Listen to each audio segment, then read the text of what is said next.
Hello दोस्तों, जय हिंद। स्वागत है आप सभी का फिर से एक बार आपके अपने यूट्यूब चैनल सरकारी एग्जाम विद एमएस में। आई होप आप सब लोग बहुत अच्छे होंगे और आपकी पढ़ाई भी बहुत अच्छी तरीके से चल रही होगी। और आप लोग थंबनेल पर तो देख ही रहे होंगे कि हम लोग बातचीत कर रहे हैं SSC MTS previous year question 2022 के बारे में। ठीक, यानी एसएससी एमटीएस 2022 में हिस्ट्री से रिलेटेड जितने भी क्वेश्चन आपसे पूछे गए थे उन सभी क्वेश्चंस की हम लोग प्रैक्टिस कर रहे हैं। ठीक, और आज हम लेकर के आए हैं इसी हिस्ट्री प्रैक्टिस सीरीज का पार्ट नंबर 10। ठीक, इससे पहले हम लोग 9 पार्ट में 135 क्वेश्चंस को सॉल्व कर चुके हैं। ठीक, और आज हम लोग बातचीत करने वाले हैं क्वेश्चन नंबर 136 से। ठीक है, चलिए हम लोग समय को बिना बर्बाद करते हुए क्वेश्चंस की शुरुआत करते हैं। ठीक है, देखिए जरा ध्यान से। ठीक, जो हमारे पास में पहला क्वेश्चन है वो कह रहा है कि 1875, ध्यान से समझिएगा, कह रहा है 1875 के दक्कन के विद्रोह, समझना ध्यान से, 1875 के दक्कन विद्रोह ठीक में हुए थे। ठीक, यानी जो दक्कन के विद्रोह थे वो 1875 में कहाँ पर हुए थे, ये बात आपको बतानी है। ठीक है, ध्यान से पढ़िएगा ऑप्शन को। पहला ऑप्शन हमसे कह रहा है बिहार में हुए थे,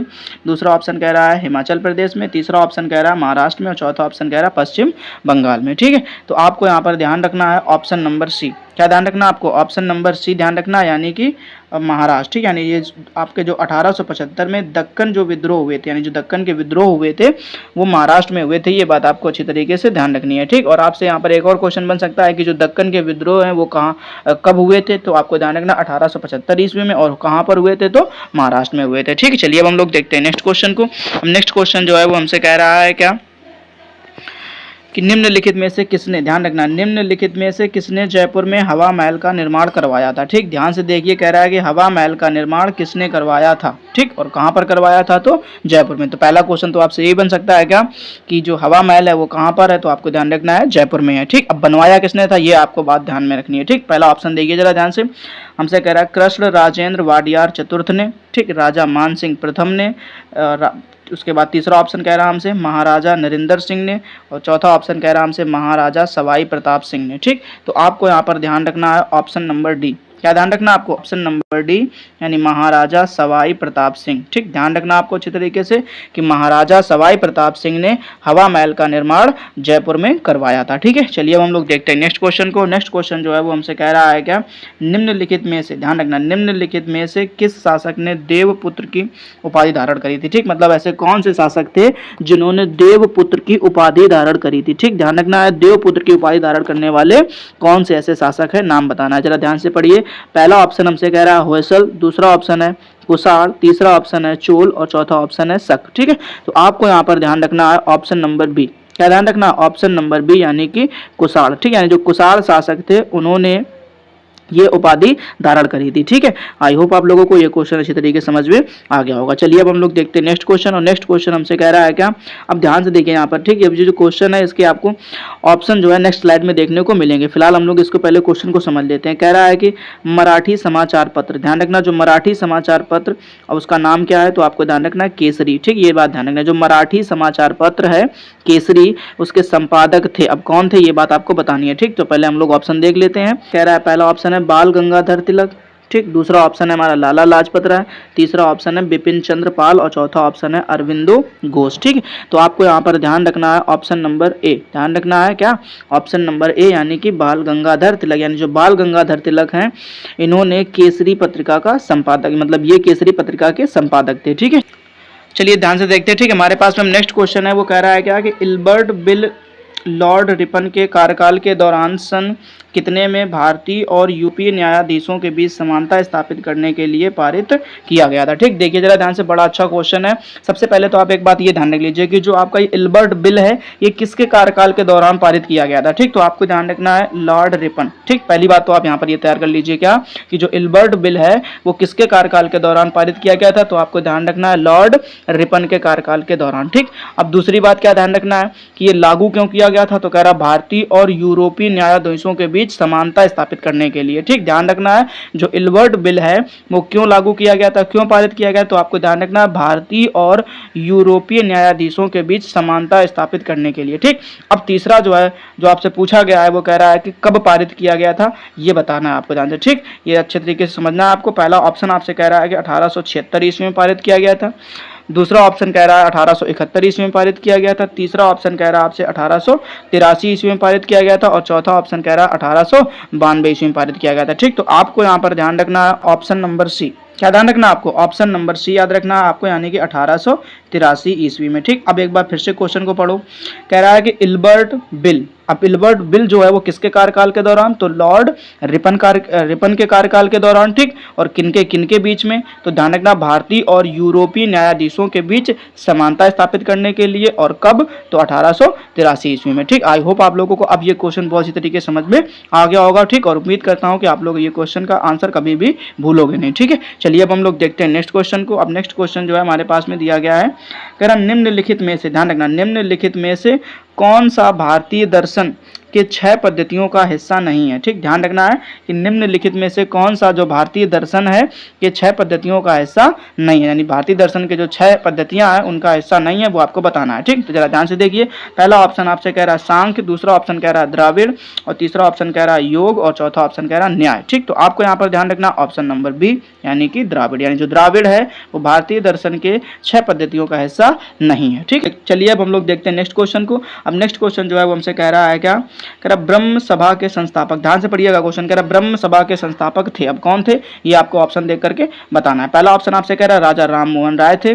दूसरा ऑप्शन कह रहा है आपसे केशव चंद्र सेन थे। तीसरा ऑप्शन आपसे कह रहा है रविंद्रनाथ टैगोर थे। और चौथा ऑप्शन कह रहा है आपसे राधाकांत देव थे। ठीक, तो आपको यहाँ पर बताना है अच्छी तरीके से इसका आंसर। ठीक, तो देखिए जरा ध्यान से, आपको ध्यान रखना है ऑप्शन नंबर ए। क्या ध्यान रखना आपको? ऑप्शन नंबर ए ध्यान रखना, यानी राजा राम मोहन राय। ठीक, यानी ब्रह्म सभा के अगर आपसे कोई संस्थापक के बारे में पूछता है तो आप बोलेंगे राजा राम मोहन राय। ठीक है, चलिए अब हम लोग देखते हैं नेक्स्ट क्वेश्चन को। अब नेक्स्ट क्वेश्चन जो है वो हमसे कह रहा है कि अमरावती कला शैली, ध्यान से पढ़िए, कह रहा अमरावती कला शैली के संरक्षण में विकसित हुई। ठीक, अब किस शासक के संरक्षण में विकसित हुई, तो ये आपको ध्यान में बताना है।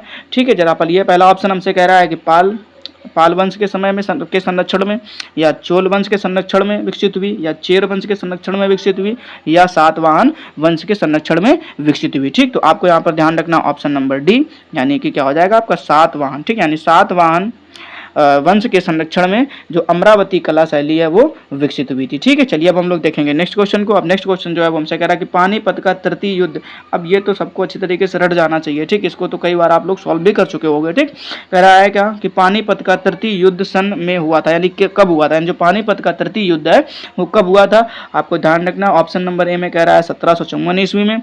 दूसरा ऑप्शन आपसे कह रहा है 1761 ईस्वी में। तीसरा ऑप्शन है आपका 1765 ईस्वी में। और चौथा ऑप्शन है 1757 ईस्वी में। ठीक, तो आपको यहाँ पर ध्यान रखना है ऑप्शन नंबर बी। क्या ध्यान रखना आपको? ऑप्शन नंबर बी, यानी 1761 ईस्वी में। ठीक, तो ये बात आपको अच्छी तरीके से ध्यान रखनी है कि जो पानीपत का तृतीय युद्ध था, समझना है, पानीपत का तृतीय युद्ध या तीसरा युद्ध था वो कब हुआ था, तो 1761 ईस्वी में हुआ था। ठीक, चलिए अब हम लोग देखेंगे नेक्स्ट क्वेश्चन को।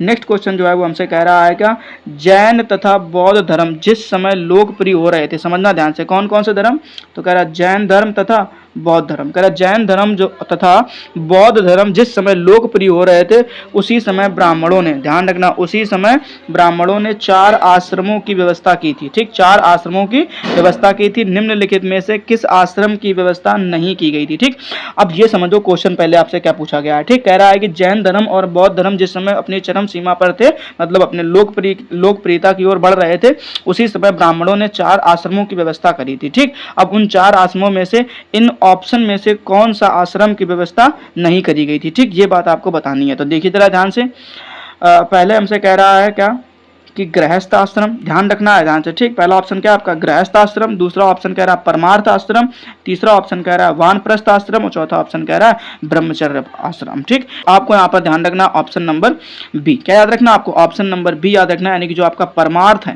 ध्यान रखना क्या परमार्थ है वो उस समय इसकी नहीं करी गई थी। ठीक, ये बात आपको अच्छे तरीके से ध्यान में रखनी है। चलिए अब हम लोग देखते हैं नेक्स्ट क्वेश्चन को।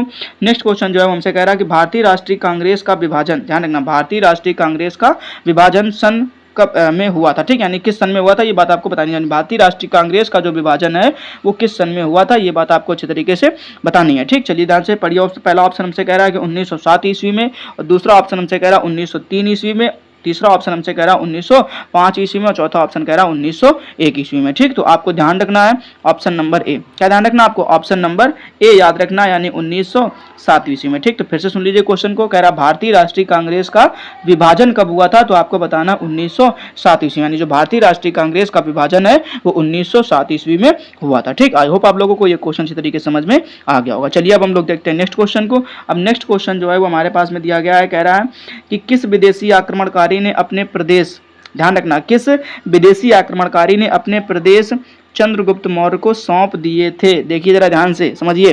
कह रहा किस विदेशी आक्रमणकारी ने अपने प्रदेश, यानी जितने भी उसने जीत करके अपने प्रदेशों को जीता था, उन सभी जीते हुए प्रदेशों को चंद्रगुप्त मौर्य को सौंप दिया था। ठीक, ऐसा कौन सा विदेशी आक्रमणकारी था? ठीक, तो जरा ध्यान से देखिए। पहला ऑप्शन आपका लिखा हुआ कह रहा मेनांडर था, दूसरा आपसे कह रहा है गोंडो फर्नीज था, और तीसरा ऑप्शन कह रहा है सेल्यूकस निकेटर था, और चौथा ऑप्शन आपसे कह रहा है डेमोस्थनीज था। ठीक, तो ये आपको ध्यान रखना है। तो यहाँ पर आपका सही हो जाएगा ऑप्शन नंबर सी। ध्यान रखना है क्या? ऑप्शन नंबर सी आपको याद रखना है, सेल्यूकस निकेटर। यानी जो सेल्यूकस निकेटर था वो एक विदेशी आक्रमणकारी था। ठीक, और उसने अपने जितने भी प्रदेश थे उसके, ठीक, उसने सारे के सारे प्रदेश को किसको सौंप दिया था?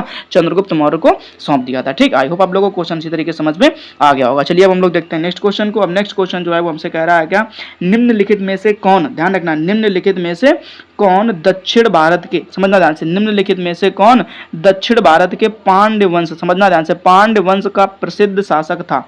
यानी आपको चार ऑप्शन दिए गए, इन चार ऑप्शन में आपको देख करके बताना है कि ऐसे कौन से शासक थे जो पांड्य वंश के सबसे प्रसिद्ध शासक माने जाते थे। ठीक है, और दक्षिण भारत में, ये ध्यान रखना है। ठीक, चलिए पढ़िए। पहला ऑप्शन हमसे कह रहा है क्या, करिकाल, दूसरा ऑप्शन कह रहा है अशोक, और तीसरा ऑप्शन कह रहा है आपसे नेदुनज चैलियन द्वितीय। ध्यान रखना, नेदुनज चैलियन द्वितीय, और उसके बाद में जो है चौथा ऑप्शन वो कह रहा है निजाम शाह। ठीक, तो आपको यहाँ पर ध्यान रखना ऑप्शन नंबर सी, ध्यान से देखना है क्या, ऑप्शन नंबर सी, यानी नेदुनज चेलियन द्वितीय। यानी जो नेदुनज चेलियन द्वितीय थे वो पांड्य वंश के सबसे प्रसिद्ध शासक थे। ठीक है, चलिए अब हम लोग देखते हैं नेक्स्ट क्वेश्चन को।